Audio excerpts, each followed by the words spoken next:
Esiet sveicināti te vai pašā Baltijas jūras vidū, Dānijai piedarošajā Bornholmas salā.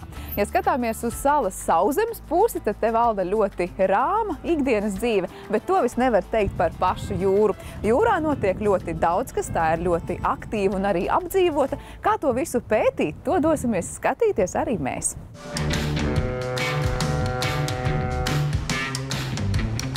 Baltijas jūra ir viena no aktīvākajām. Tajā ir 200 ostas un te ik brīdi jūrā uzturs apmēram 2000 kuģu. Baltijas jūras piekrastē dzīvo 30 miljonu cilvēku, kuru saimnieciskā darbība un atpūtas paradumi ietekmē to, kas nonāk Baltijas jūrā. Tāpēc pētīt to, kā jūra mainās, ir priekšnoteikums tam, lai saprastu, kā to labāk sargāt. Šis ir tas kuģis, uz kuru pavadīsim turpmākās dienas, dosimies pa dažādām Baltijas jūras vietām, piestāsim salās, skatīsimies, ko īsti uz šī kuģa dara zinātnieki. Aču! Labas! Labas! Morning! Mēs tūdaļ parādīsim jums kajīti, kurā dzīvosiet. Varat tur iekārtoties. Mēs tūdaļ arī sākam tepat ostā darboties un ievākt paraugus. Uz kuģa ir jāievēro noteiktas lietas. Nekādā gadījumā nevajag turēties pie virvēm. Tās var nebūt nostiprinātas, tāpēc arī var viegli nokrist. Stabilāk ir pieturēties pie šādām te trosēm. Vēl esot jūrā, ir jāievēro tā saucamais 3 punktu likums. Vai nu 2 kājas, 1 roka, vai 2 rokas, 1 kāja. Tas, lai cilvēks visu laiku pie kaut kā turētos. Šis ir Klaipēdas Universitātes burinieks, un šoreiz uz tā bez lietuviešu pētniekiem ir arī zinātnieki no Latvijas un Taivānas.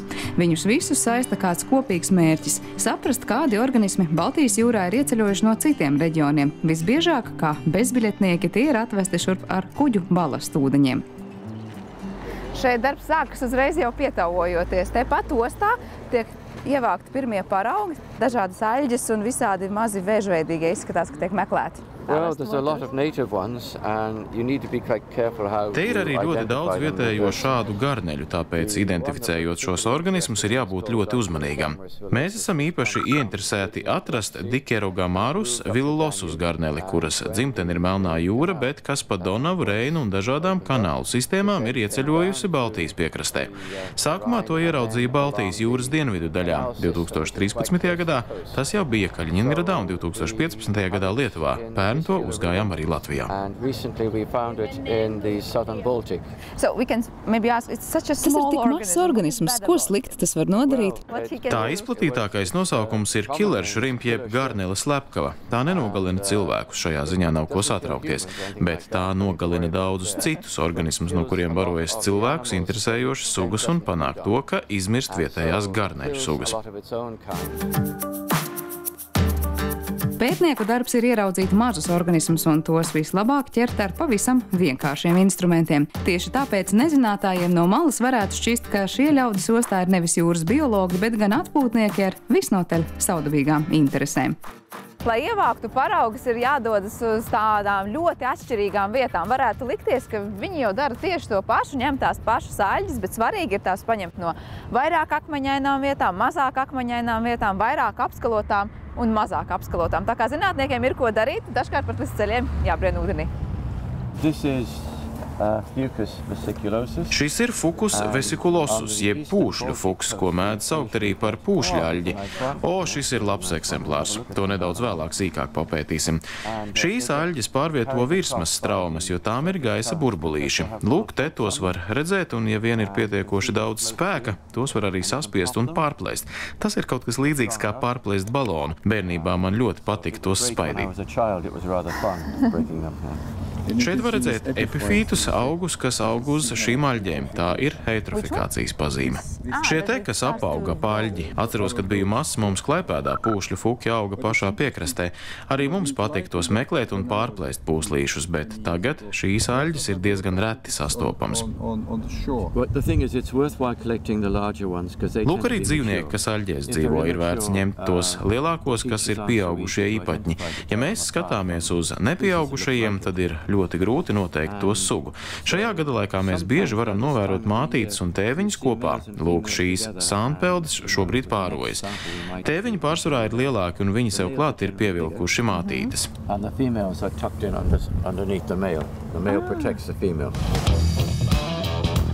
Darāmā pētniekiem te ir daudz, jo aļģu audzēs organismu netrūkst. Kas no tā visa Baltijas jūrai svešs un kas ierasts, bieži vien var noteikt tikai pēc ģenētiskajām analīzēm. Taču ir daži vēžveidīgie, kuru identitāte slēpjas zili svītrotās kājās.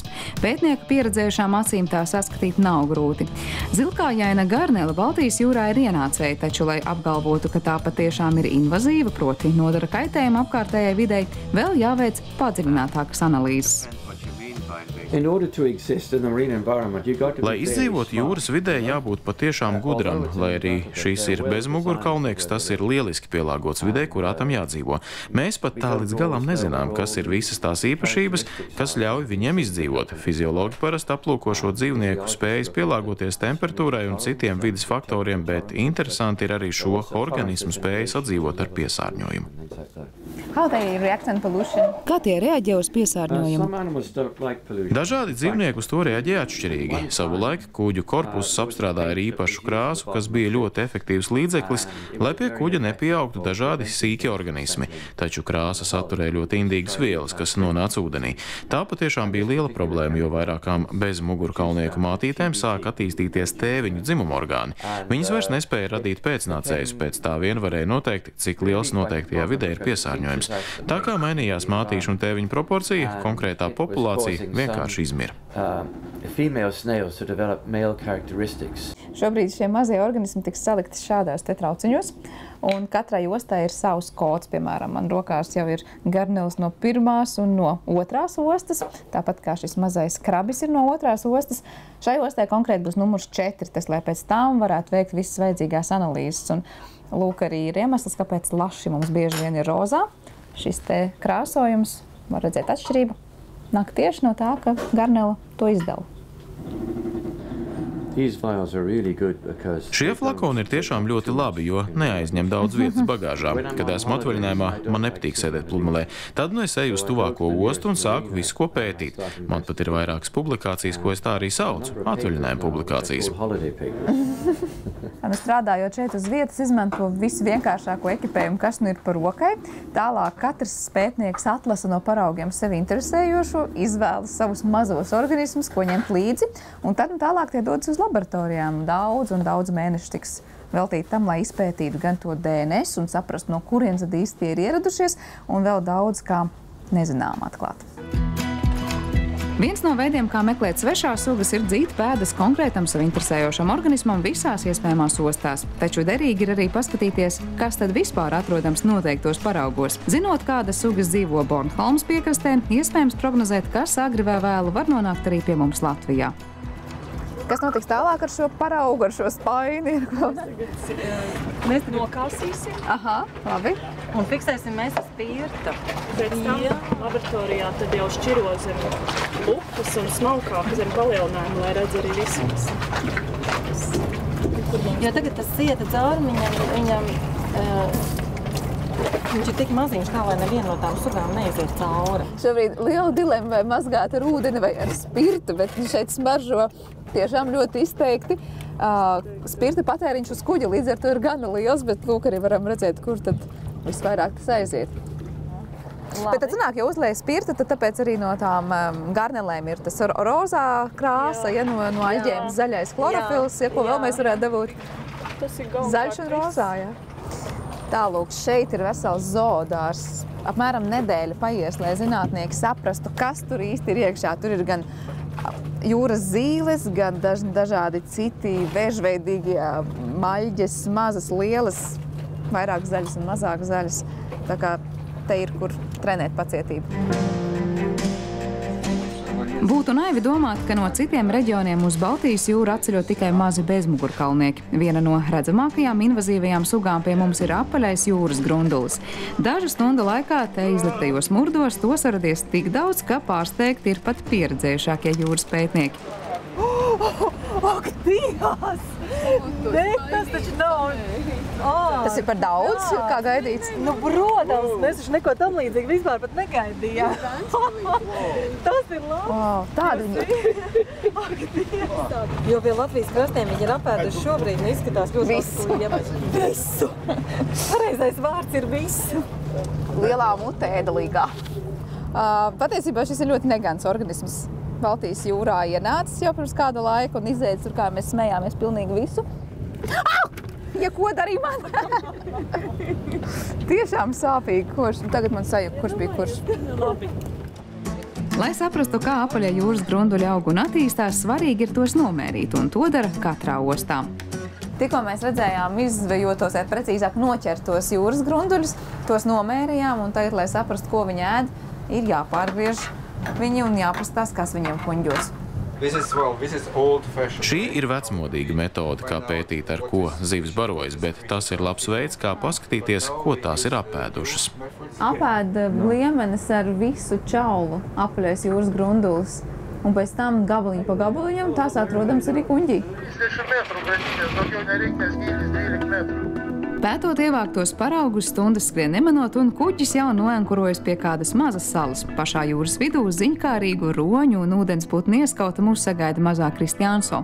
Cilvēku te ir maz, iedzīvotājs skaits nesasniedz pat 100. Šī sala tiešām ir maza. 400 reiz 700 metru apmēram tāds ir tās mēroga līnijas, un nav, protams, te vietas nevienai mašīnai.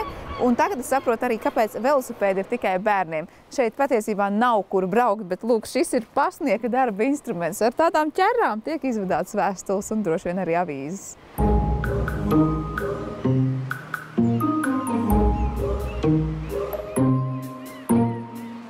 Kāda šeit ir dzīve? Ir ļoti jauki un patīkami, kad ir silts. Tā kā šodien, bet kad iegriezās vējš un viss atkal mainījās. Vai jūs zināt, kas šis ir? Vilna. Tās ir pūkas no putnu ligzdām, un viņa no šīm pūkām darina spilvenus. Agrāk uz šīs salas bija daudz zvejnieku. Tā te bija cilvēkiem pamatnodarbošanās. Tagad roņi ir apēduši visas zivis, un mums nav vairs ko zvejot. Līdz ar zvejnieku pazušanu šī sala zaudējusi daļu savas identitātes. Kopš viduslaikiem šī bijusi tieši zvejnieku apmešanās vieta, bet kopumā jāteic, sala savu veidolu pēdējos 300 gados nav sevišķi mainījusi. Iespējams tieši tādu to redzēs arī Dānijas un Norvēģijas karalis Kristiāns V, kuram par godu sala ieguvusi savu tagadējo nosaukumu. Dzīvojot uz šīs salas, par visu jāparūpējas pašam, mazdārziņā jāaudzē viss nepieciešamais. Nevar gan saprast, kāpēc tas ir aiz tādiem mūriem, jo ne suņu, ne kaķu šajā salā nav. Nu, kā viņi sargājās, nezinu. Dzīvnieku šīs salas tiešām nav daudz. Runā, ka vienīgais dzīdītājs te ir ēzis, taču to ieraudzīt nav nemaz tik viegli. Dabas bagātība ziņā šī noteikti ir putnu sala. Daudziem te ir labākās mazuļu perēšanas vietas, jo salas nav plēsējuši, savukārt rudenī un pavasarī te ierodas miljoniem pārlidotāju. Pārsteidzoši, ka pat tik mazā un akmeņainā zemes pleķītī, kāda ir Kristianso, vide nav vienveidīga.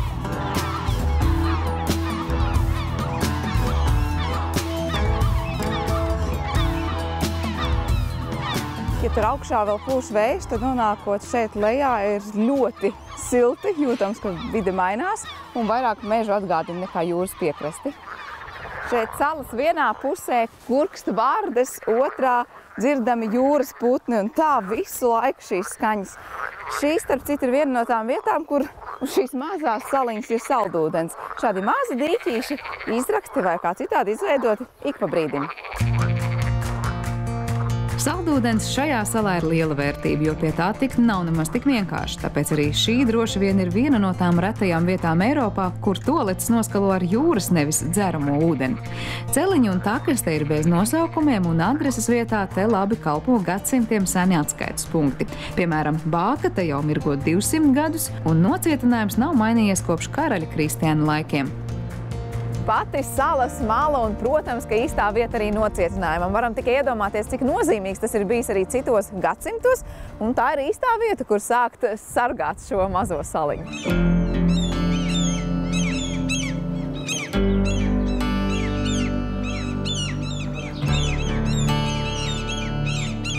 Šeit ir tiešām pamatīga miera osta. Nav brīnums, kāpēc daži no šejienes cilvēkiem iebrauc šeit tikai uz vasaru un tad te visus tos 3 mēnešus pavada.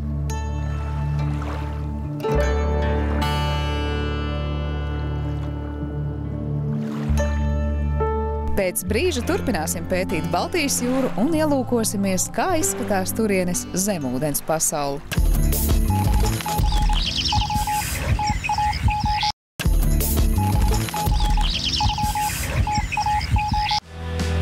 Jūra ir neparasta vieta. Uz to skatoties ir neiespējami pateikt, vai tā ir vesela, tīra un vai tajā dzīvo visi tie, kuriem tur būtu jādzīvo. Tāpēc paskatīties, kas ir zemūdens virsas, ir vienlaikus vilinājums un arī nepieciešamība. Tā, mēs esam gandrīz gatavi. Solās, ka, man liekas, būs augsti, jo 13 grādi ūdenī, bet iespējams tas nav tas augstākais, kas mums varēja piemeklēt. Laiks ir brīnišķīgs, lai nirtu, mierīga jūra, esam tuvu salas krastam. Peldēsim arī krasta virzienā, skatīsimies, kas tur ir. Izskatās, ka sāksim to visu 14 metru dziļumā un tad virzīsimies uz seklāko pusi.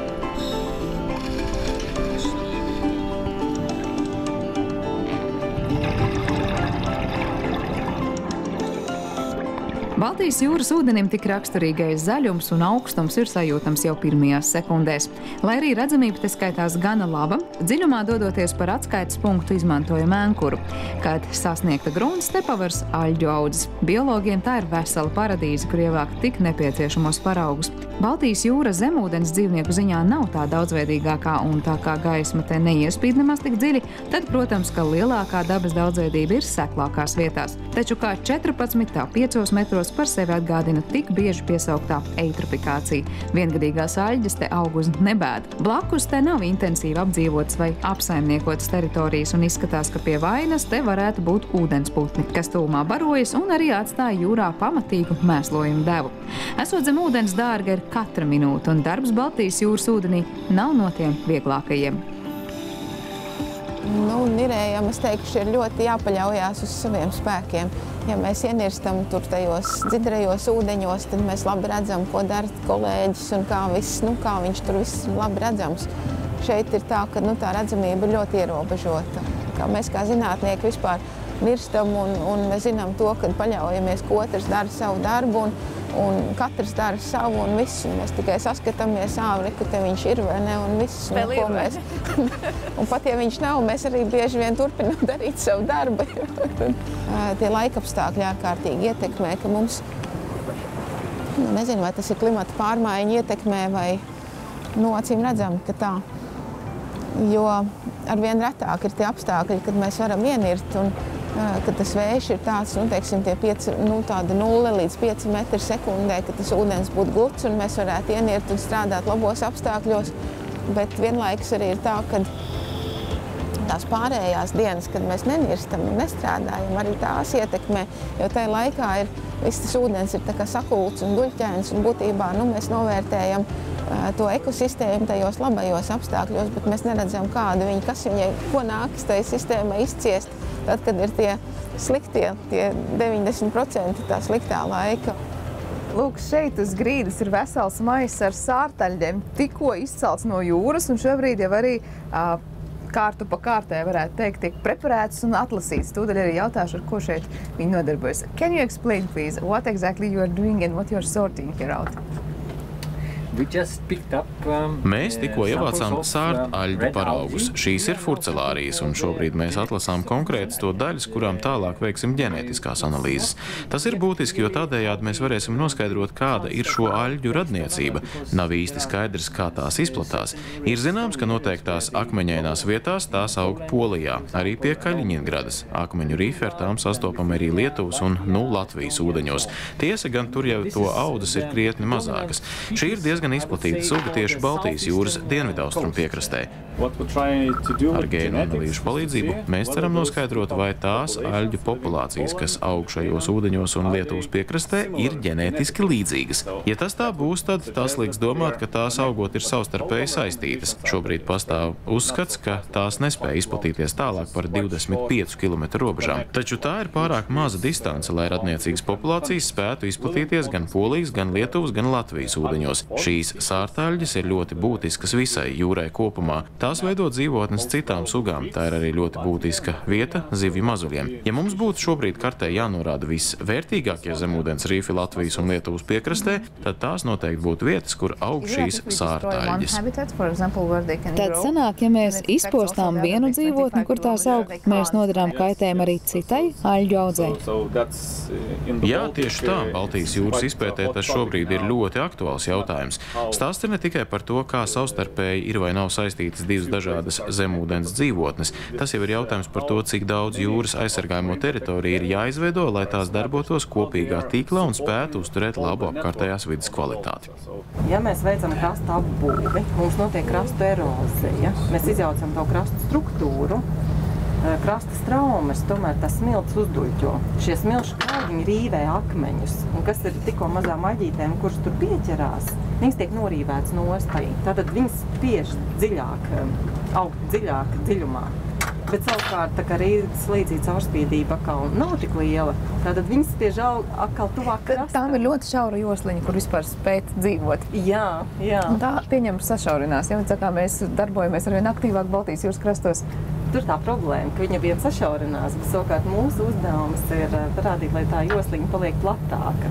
Jo viss šī aļģa ir svarīga gan reņģa nārstu vietām, kur zivīm ir ikri. Iespējams piestiprinās ikri. Dzima doma, ka no visām šīm sārtaļģēm, ka vajag mums ievākt milzīgu daudzumu un tonnas, jo mēs tā kā varēsim veikt ekonomisko eksportu, kaut kur eksportēt un ražot agaru. Igaunijā jau no šīm sārtaļģēm ražo agaru, ko tālāk izmanto pārtikā, piemēram, konfekšu ražošanā. Tā kā daudzas konfektes izmanto šo tagad, bet Latvijā tomēr šo aļģu audzes nav tik lielas sakarā ar to, ka tomēr tā ir tik šaura josla. Aļģiem, kā jau augiem, ir nepieciešama gaisma, tāpēc ūdens caurredzamība ir rādītājs, ko vēlams nomērīt, un tam, protams, ir savs instruments. 18. gadsimta, tad, kad sākās kuģu mērījumi, vispār Baltijas jūras sākas mērījumi, lai izmērītu dzidrību, tika izdomāts uz kuģa iesviest baltu šķīvi. Un tagad šķīvis grima, tad skatījās, cik caurredzamīgi, cik vispār tāpēc viņš ir līdzīgs kā balts šķīvis. Jā, un viņš pēc tam tagad ir tālāk radās šis te instruments, ekīdzīs dzidrības mērījums. Un tad tas darbojas tā, ka tad, kad es to iegremdēšu, tad, kad es to ieraudzīšu. Jā, tev viņš ir jāskatās tik daudz, kamēr tu vēl redzi pilnu formu. Tā metrs un 25. Maz. Sekīdisks ir ļoti vienkāršs instruments, taču daudz sarežģītākas zondes un sensori tiek likti lietā, lai noteiktu ūdens temperatūru, sāļumu, elektrovadītspēju un pat skābekļu daudzumu ūdenī. Tad sāļums 7,69, 68. pH 8,28. 8,28? Jā. Un tas otrs pH - 93,6. Tad ko mēs varam secināt no šī visa? Šis rāda, ka skābekļa saturs ļoti labs, 8,48 mg litrā. Tas ir ļoti labi visiem organismu attīstībai. Bezskābekļa vide veidojas tad, ja ir zemāk par 2 mg litrā. Tad tiek uzskatīts, ka ir bezskābekļa vide Baltijas jūrā. Tikai tad, kad skaidri zinām, kādos apstākļos spēj dzīvot noteikti organismi, iespējams prognozēt, vai un kad tie varētu sasniegt jaunus krastus. Katrā no ostām šīs ekspedīcijas laikā tiek ņemti vien un tie paši paraugi. Krabju, kā nav tā nav, bet aļģes kļūst arvien dažādākas. Krabju izrādās šeit nav, atradām tikai aļģes, garneles un vienu jūras grunduli. Lūk, manās rokās brūnaļģes, izskatās kā gari mati vai arī spageti. Patiesībā arī pēc taustas tādu atgādina. Tas, ko mēs parasti redzam ūdenī, ir tikai mazākā daļa no daudzveidības. Ar aci nesaskatāmi augi un dzīvnieki veido ne tikai lielāko, bet arī produktīvāko jūras daļu. To notvēršanai radīti rīki, kur caurumus, tāpat kā ķeramos organismus, saskatīt var tikai lielā palielinājumā. Varētu domāt, kāda gan starpība vai mikroskopisko vēzīšu vidū ienācis, kas šai jūrai svešs, bet jūrā, kā jau jebkurā ekosistēmā, viss būtiskais slēpjas līdzsvarā un detaļās.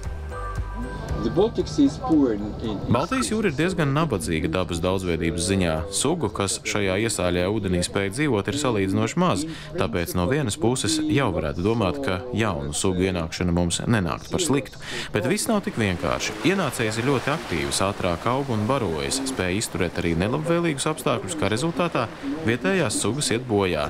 Mēs esam izveidojuši sugu sarakstu, kurā uzskaitīts, kādas sugas var Baltijas jūrā ienākt ar kuģa balastūdeņiem un kas no invazīvajām te jau ir iedzīvojušās. Ja kāds organisms jau ir ienācis Baltijas jūras dienvidos, tad, protams, ir tikai laika jautājums, ka to atradīsim arī ziemeļos. Taču attīrot balastu ūdeni un sekojot līdzi invazīvo sugu sarakstam, mēs varam vismaz palēnināt ātrumu, kādā šīs sugas pie mums ieceļo. Domāt par to, kā pasargāt Baltijas jūru no nevēlamiem ienācējiem, ir zinātnieku galvenais uzdevums, taču ikdienu uz Brabandera burinieka pieprasa darboties ne tikai ap instrumentiem un paraugiem. Te ik viens kļūst par palīgu apkalpei gan virtuvē, kur brīžiem nākas izjust katru vilni, gan dežūrējot pie kapteiņa, kur rūpīgi jāvēro kā jūra, tā kuģa vadības instrumenti. Un, protams, sveša te nav arī padarītā darba svinēšana. From the Isles of Fiji to Gallipoli. Šī ekspedīcija ir gandrīz noslēgusies, un šis improvizētais pikniks Nekso ostā tikai pierāda to, cik jautra var būt un interesanti arī paraugu vākšana un zinātniskā darbība uz kuģa. Baltijas jūra ir ļoti dažāda, par to arī pārliecinājāmies šajā braucienā, un to visu sargāt un novērtēt ir mūsu visu kopīgā atbildība.